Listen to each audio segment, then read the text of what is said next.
કાર્યવાહી કરવાની થતી હોય ત્યારે નિયમ વિરુદ્ધ આ રીતે કોઈની દુકાનના તાળા તોડીને એમના માલ સામાનને નુકસાની પહોંચાડી એ યોગ્ય નથી.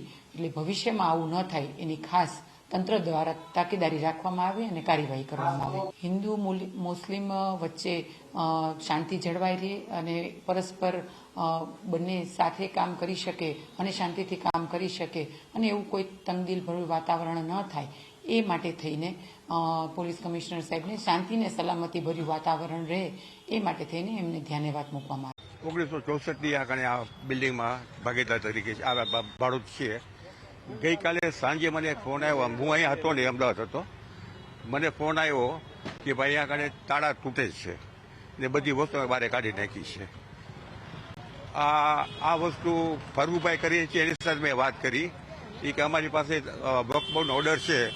મેં ઓર્ડર બરાબર છે, અમને કોઈ જાતે તમે જાણ કરી નથી, તમે તમારી રીતે તાળા તોડી નાખો એ ગેરકાયદેસર કહેવાય. મારી કેટલી વસ્તુ અંદર પડી હોય, મારા કામના કાગળિયા બધા પડ્યા હોય, થોડી કદાચ ફાઇનલ રકમ અમુક વસ્તુ મારી કિંમતી વસ્તુ અંદર હોય, બધી છે એટલે હતી જ. આમ તો આ વ્યાજબી નથી. મને અમારી પાસે ઓર્ડર છે એટલે અમે તોડી નાખ્યું છે. કેટલા લોકોનું ટોળું આવ્યું હતું અને કઈ પ્રકારે સામાન ફેંકવામાં આવ્યું, એટલે કે ધાક ધમકી શું આપવામાં આવી? હું અહીંયા હતો જ નહીં એટલે મને ખબર નથી, પણ જે રીતે વાત સાંભળું છું લગભગ 15 થી 20 કે 25 માણસો આવ્યા હતા ને તાળા તોડીને બધું બહાર ફેંકવા માંડ્યા. હસમુખભાઈ, હું એનો માલિક છું. અત્યારે હું શેર બજાર ને બધું કામ કરું બેઠું બેઠું ત્યાંથી.